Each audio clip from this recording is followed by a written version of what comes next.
Hi. Hello. Sa pangalan po ng dakilang Panginoong Jesucristo, isang mapagpalang araw po sa bawat isa sa atin. Nandito po tayo sa ikalawang bahagi na kung saan atin pong binibigyan ng buhay ang mga sitas na tinatawag sa araw na ito upang maging gabay sa ating pang-araw-araw na pamumuhay. Tinatalakay po ang sitas upang sa ganun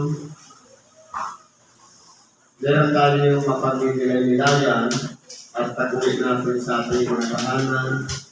Meron tayong pigpig na mabuting balita upang sa ganun siya natin maging gabay, siya magiging paraan kung paano natin ibubuhay ang Ebanghelyo. Ang sitas po ngayon, una, ayon po sa sulat ni Apostol Pablo sa mga Korintiyanos sa Kapitulo 1, versikulo 4 hanggang 14. Ganito po ang kagbasa.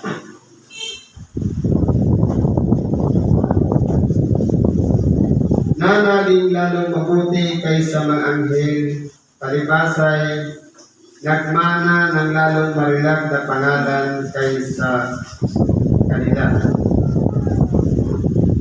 Ito, dito sa unang versikulo. Bakit sinasabi dito na naging lalong mabuti kaysa mga anghel? Kung pag-aralan po natin, lahat naman siguro tayo nakakaalam na mayroong mga anghel. Pero, sa karamihan ng mga anghel, meron doong namumuno na tinatawag sa ibang bahagi ng kasulatan, Panginoon ng mga pukpok. Walang iba ang puktong na anak ng Diyos na nabubuhay ka sa Espiritu, sa makatuwid bagay, sa pangalan ng ating dakilang Panginoong Jesucristo. Dahil po, kung pag-aralan po natin, itong sitas nito ay ipinalalagay sa kalagayan na wala pang sanglibutan. Kumbaga, ang Diyos pa lang, mga serapines, querubines, mga arkangeles, angeles, at kasama na doon ang ating dakilang Panginoon na siyang namumuhay sa kanila. Kaya po, dito sa kalagayan ito, yung marilag ng pangalan sa kanila. Ano pong pangalan? Dahil sa mga anghel, kumbaga, bagamat magkakaiba-iba ang kanilang mga tungkulin, pero mas may higit na pinakalaga ang anak. Na kumbaga, yung turing sa mga anghel ay mga sinugo. Pero meron siyang pinakamamahal na higit sa kanila.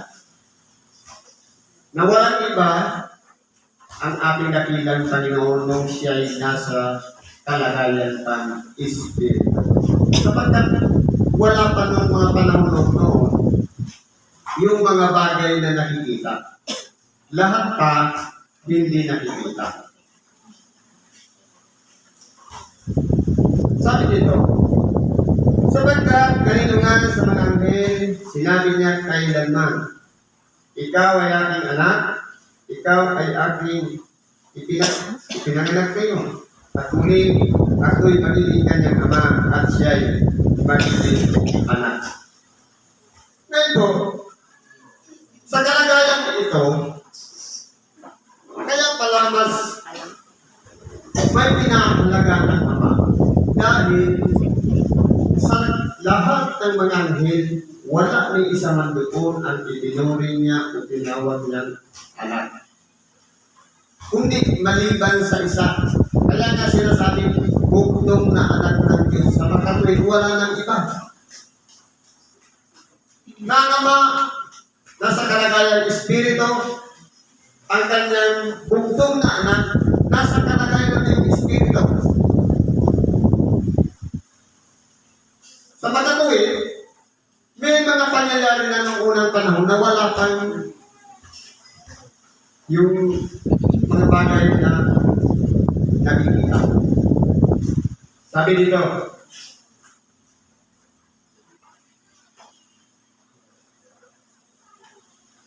ikaw ay aking anak. Yan po ay pagtutuloy ng Ama sa ating dakilang Panginoon. Dahil nung wala tayong sanlibutan, hindi pa lumulutan ang kanyang pangalan. Dahil wala pa yung sanlibutan. Di kahit si Adan, si Eva, wala pa. Kahit ang liwanag o mga anlaw, wala pa. Mga kapanahunan, wala pa. Kung baga, babalikan natin yung kalagayan spiritual bago yung sanlibutan. Ngayon, sa dinami-dami ng mga anghel na nakapaligid sa ating dakilang Panginoon, mayroon siyang itinuturing na pinakamahalaga sa Kanya, na tinuturing niyang pinakamamahal niya na natin. Na kahit minsan sa mga anghel, hindi niya sinabi na ikaw ay ating anak, kundi maliban lamang doon sa isa.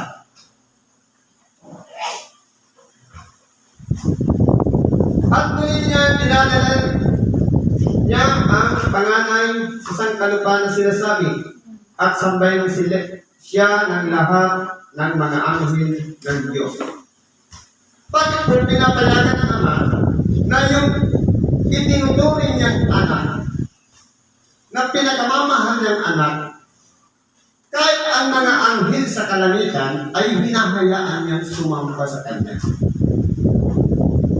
Totoo ang Ama, may buhay sa kanyang sarili. Ang anak, may buhay din sa kanyang sarili. May kakayahan siyang ibigay ang kanyang buhay para mamatay, at pero di siya kakayahan bawiin ulit ang kanyang buhay. Kumbaga, nagpapatuloy ang kanyang buhay. Ibig sabihin, ang kalagayan ng Ama at ng anak magkaiba. Kaya nga, nung likha nila ang tao, ang ginamit doon na pananalita, lalangin natin ang tao ayon sa ating wanis. Meron siyang ginamit na panhalip. Una, lalangin natin. Pag sinabing natin, mahigit sa isa. Ibig sabihin, yung Ama at ang anak ang nag-uusap ng mga bagay na magplano sila na gawin ang mga tao. Kaya tayo minamis sa kalagayan ng nilang dalawa na malinis, walang kasalanan. Ayon sa kanilang kalagayan na hindi pa nagkasala. Yun nga lang, nasira yun nung sila'y tuksohin. Kaya napalayo sila sa Diyos. Anong sabi nito? At sinasabi niya tungkol sa pananghel.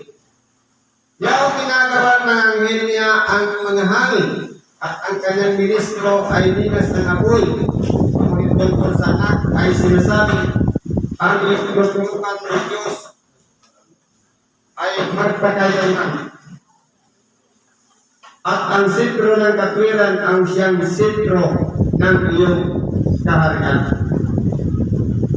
Sa madaling salita, dahil po sa kapangyarihan ng Diyos, ang mga anghel ay nagiging utusan niya upang sa ganon, ang lahat ng mga bagay na plinano niya na gusto niyang mangyari ay magawa niya sa pamamagitan ng mga anghel. Nakatulad ng hangin na hindi natin nakikita ang mga anghel. Kung mapapansin natin, may mga bahagi na pagkamisan na patutunayan ng tao na kahit ang tao man ay mayroong sariling tagapagligtas o protector. Merong mga nadidisgrasya sa isang mata na ililigtas ng mga anghel. Ganyan po sila kabibilis. Ganyan sila kalalakas. Kumbaga, mas mabilis pa sila sa kung ano ang bilis na nandirito sa ibabaw ng sanlibutan, mas mabilis po ang nasa kalagayan ng Espiritu. Kasi para silang hangin, nasusubo sila. Kaya nga, nagkaroon ng lahat ng kahayagan ang mga plinano ng Diyos. Maging ang kanyang luklukan, ang kanyang trono, pati ang sangkalangitan. Pero po, tungkol sa anak, ang iyong luklukan o Diyos ay magpakailanman. Sa makatuwid, doon sa itinuring niyang anak, may bukod siyang kalagayan na inihanda doon. Walang iba yung luklukan. Na kapag siya'y nakaupo na doon, ang mga anghel ay hinayaan ng Diyos na sambahin yung nakaluklok na yun. Sa makatuwid, yung pinakamamahal niya, yung pinahahalagahan niya, na naging inspirasyon niya nung likhain ang sangkalangitan. Ganun din ang sangkaluparan. Walang iba ang bugtong na anak ng Diyos. Na ang lahat ng mga plinano ng Diyos, kasama niya ang anak na siya nagpapalakas sa kanya. Na kumbaga, sa isang magulang, inspirado ang magulang gumawa ng isang bagay lalong-lalo na kung ipinakikita niya sa kanyang anak na yun ang tagapagmana sa mga bagay na kanyang ginagawa. Ganun din ang pakiramdam ng ama. Inihanda niya ang luklukan doon sa kanyang magiging anak. Pero kinakailangan muna may pagdadaanan pa ang kanyang anak. Kumbaga, hindi instant. Halimbawa, ginawa yung sa kalangitan, ginawa yung luklukan, pero hindi niya pa pinaupo yung kanyang anak. Dahil natabapit ng Diyos na mayroon pang mangyayari sa sanglibutan o sangkatauhan na kinakailangan maisakripisyo ang kanyang anak upang sa ganun tayong lahat ay makabalik sa Diyos. Napagamat, ang unang pagkatalikha ng Diyos, perfecto ang tao, hindi nagkakasala, pero nung pakialaman ng dalaga ng Diyos sa makatuwid bagay yung nagtukso kay Eva na nahawa din si Adam, napalayo ang Diyos sa tao. Yan po kasi yung isyo naman ng nanunukso na hanggang sa ngayon nagpapatuloy ang kanyang nanunukso.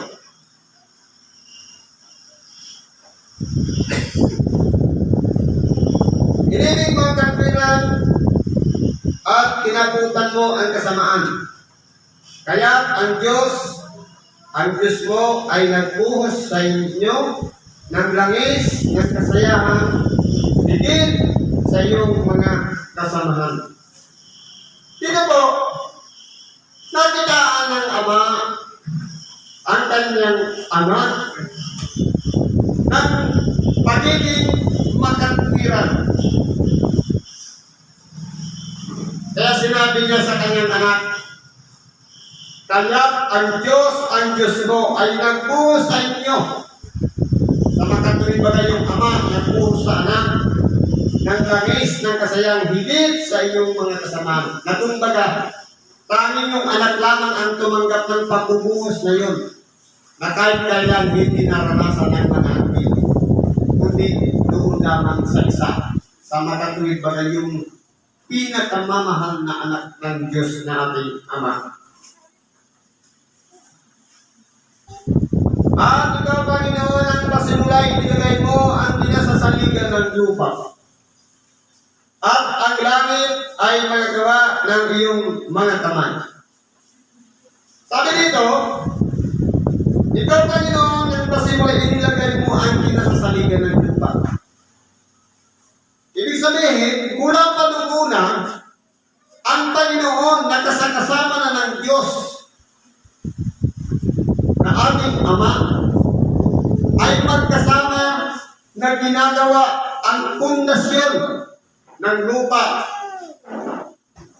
na walang iba. Ginawa niyang matibay ang pinagsasaligan ng lupa upang sa ganung ito ay hindi magalaw o makilos kailanman. Ngayon, kung pagbabatayan natin ang mga kasulatan, ibig ko parang sabihin, kapag ang kalagayan ng Diyos, nandun siya sa kaitaasan, at yung langit, silong lang ng langit, yung nakikita natin na maaliwalas na kalawakan, ibig sabihin, nandun siya sa itaas. At yung karabaan, nandoon yung lupa na ginawa niya may kinasasaligan. Na pinagtibay ng Diyos upang hindi makilos kailanman sa makatuwid bagay itong lupa na ating inaapakan. Pero kung titignan natin, sa ating mga pag-aaral sa mga istihan, iba naman po ang itinuturo na hindi po sumasang-ayon sa mga kasulatan. Bakit? Ang paniwala sa atin na ang mundo ay bilog. At yung tayo, yung mundo ay umiikot sa araw. Ngayon, kung babatayin natin dito, itong sangkalupaan ay may pinagsasaligan, may pundasyon na hindi makikilos kailanman. Ibig sabihin, nakapix siya. Fix din yung trono ng Diyos sa babaw. At yung nakikita natin kalawakan, yun yung tinatawag natin sangkalangitan. Salasalansan po kasi yun. Unang langit, ikalawa hanggang sa kung saan lang naabot ng ating mga mata. Na yun, parang luwis. Hanggang doon lang ang hangganan ng ating mga paligid. Pero nasa ibabaw nun, yun ang trono ng Diyos. Ibig sabihin, kung tayo po nandito, nagsisigalaw, nakikita lahat tayo ng Diyos. Hindi siya malayo sa atin, nariyan lang siya sa ating paligid. Dahil, sabi nga, nakatingin ang mata ng Diyos doon sa gumagawa ng mga matuwid. Pati ang kanyang pakinig ay dinirinig ang lahat ng mga nananambitan sa Kanya o nagsisitawag sa Kanya. Kaya po, kung pag-aaralan po natin, ang langit ay gawa ng kanyang mga pahay, mga kamay. Kahit na itong sangkalupaan ay gawa rin ng kanyang mga kamay. Ano po ang mangyayari sa huling panahon? Sabi dito, sila ay mga papahamak datapwat ikaw ay nananatili. At silang lahat ay mga lumang gaya ng kasubukan. At gaya ng isang balakal sila ay iyong bibilutin. At sila ay mapapalitang gaya ng kasubukan. Ngunit ikaw ay ikaw rin at ang iyong mga taon ay hindi matatapos. Dito po, ipinapaliwanag dito na ang lahat ng sangkalangitan, ni kahit man ang sangkalupaan, ni kahit man ang kalawakan, nakikita man o hindi, lahat ng yan ay may hangganan. Sabi dito, sila ay mga papahamak, yung lahat ng nalikha, pero ang Diyos na nanatili magpakailanman. Sabi dito, katulad sila ng mga nangalumang gaya ng kasuutan na kinakailangang palitan. Sapagkat, meron pong tinagdaan Diyos ng tinatawag na bagong langit at bagong lupa. Nasa Apokalipsis po ang mga detalye niyan. Na walang iba, wala na noong araw na nakikita natin na umiikot sa sanlibutan, kundi ang pinakaliwanag na yun, walang iba, yung liwanag na mula sa Ama, sa makatuwid bagay, at Diyos na makapangyarihan sa lahat. At ang kanyang luklukan ay napapaligiran na katulad ng isang tubig na hindi gumagalaw na katulad ng isang lumis na tubig. Parang kristal. Ganyan po ang magiging kalagayan. Kaya po, itong mga nakikita natin, lahat ito may katapusan. Bakit sabi nito?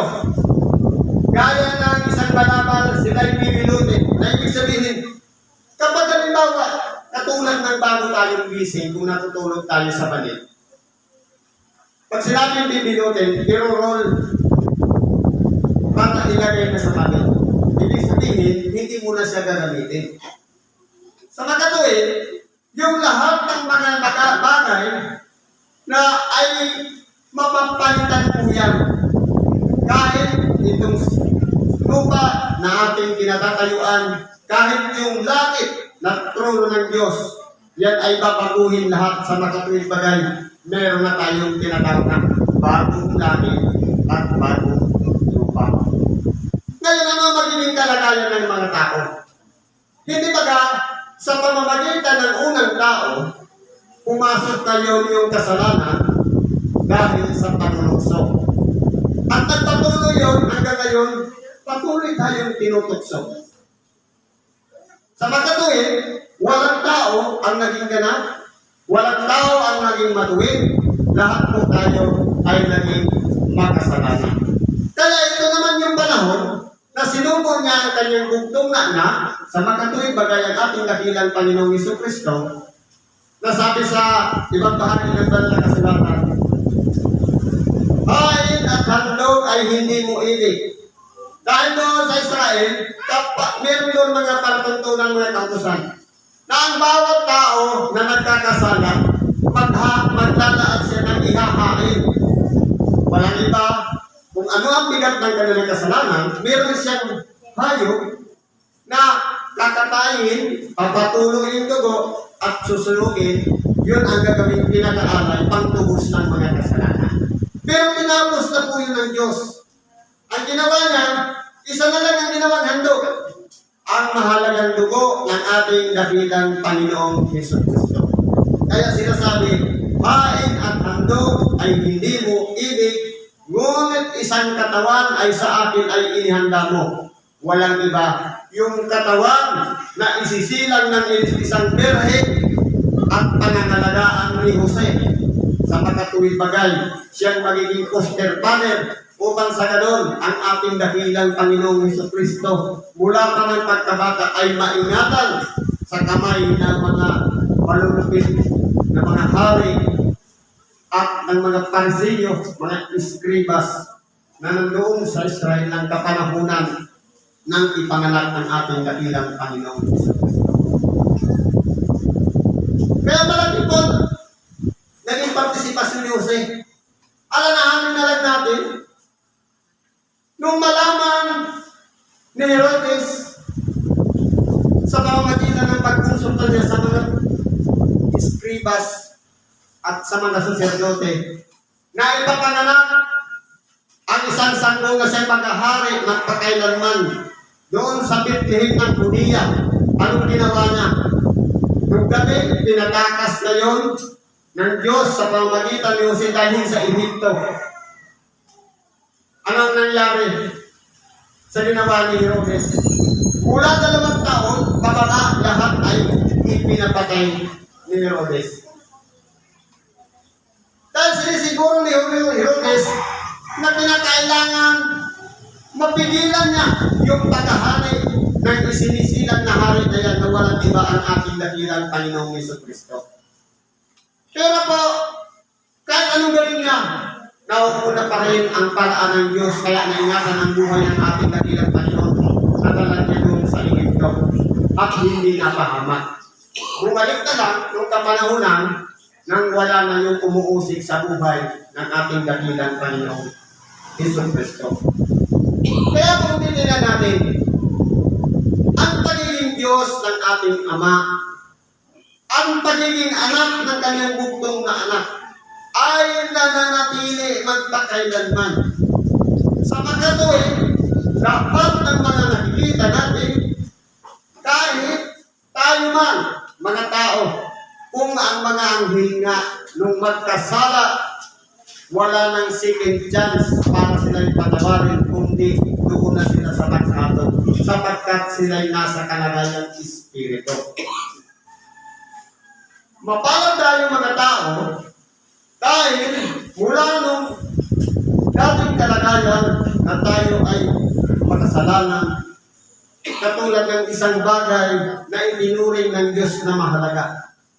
Hinugasan, nilinisan, binigyan ng tsansa, ang gagawin lamang sumampalataya doon sa kanyang sinugo sa makatuwid ba ang ating dakilang Panginoong Jesucristo na tumubos ang ating mga kasalanan, mapabilang tayo doon sa gumagawa ng kasalanan na hindi natin nalalaman na iyon pala ay kasalanan. Pero bakit anong nangyayari? Bakit nagpapatuloy pa rin tayo sa pagkakasala? Sapagkat, kumbaga, katulad ng sinabi sa talinhaga ng ating dakilang Panginoon. Mga isang magsasaka, nagtanim siya ng trigo. Kinagabihan, yung kalaban nagtanim naman ng pagsirang damo. Ibig sabihin, magkakasalamuhan lang tayo dito sa isang kalagayan, dito sa sanlibutan nito. May tamang panahon ng paghukom. Pero yung mga spirit ng mga anghel na sumuway, nakahanda na yun doon sa kaparusahan walang hanggan. Pero sa mga tao, kahit man tayo ay nagkakasala, humihingi ng tawad at nagkakasala dahil nabatid ng Diyos ang kalagayang tao. Dahil naranasan ng ating dakilang Panginoon at mabuhay bilang isang tao na may kahinaan, may karpukan, madali tayong nahihikayat na madalas sa mga bagay na tukso, pagsubok lang minsan sumusuko, pero meron siyang ibinigay na nagpapalakas ng ating sarili, walang iba, yung Espiritu Santo.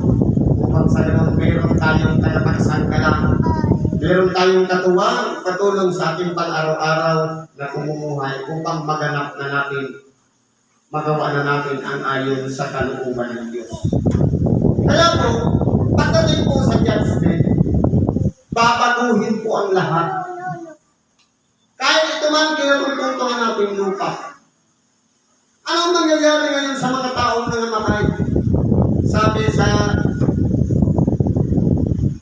sulat ni Ezekiel, ang lahat ng mga buto ang nagigis, kahit doon man yan sa ilalim ng tubig, kahit doon man yan sa parang, o mga ibinaon sa lupa, lahat ng yan ay panunutangin ng Diyos.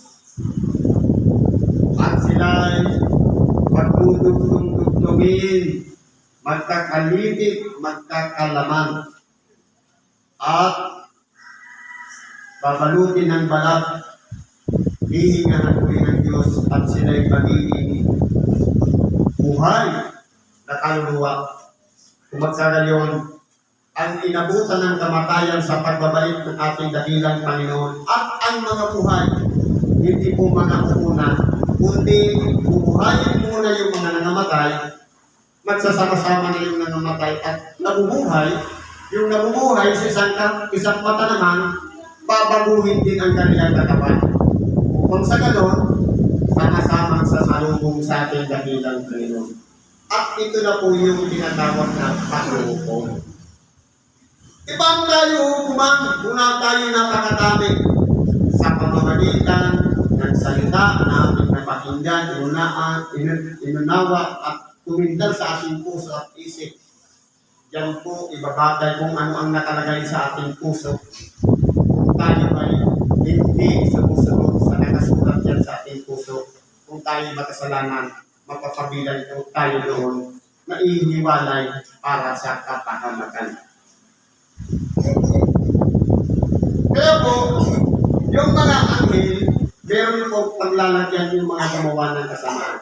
Pero yung naging mabuti, naging tapat sa Diyos, meron din sila na talagang ipagkakaroon sa kanila sa makatwid yung makikita natin doon sa buhay na walang hanggan. Siguro po, hanggang dito na lang ang pagkikibagi natin sa araw na ito. Mahaba pa sana, pero ang oras natin maiksi. Naway, ano man ang ating mga karaingan, kahilingan natin, dinulog po natin yan lahat sa Diyos. Ipagkatiwala natin sa Kanya. Tuparin natin ang Kanyang mga salita.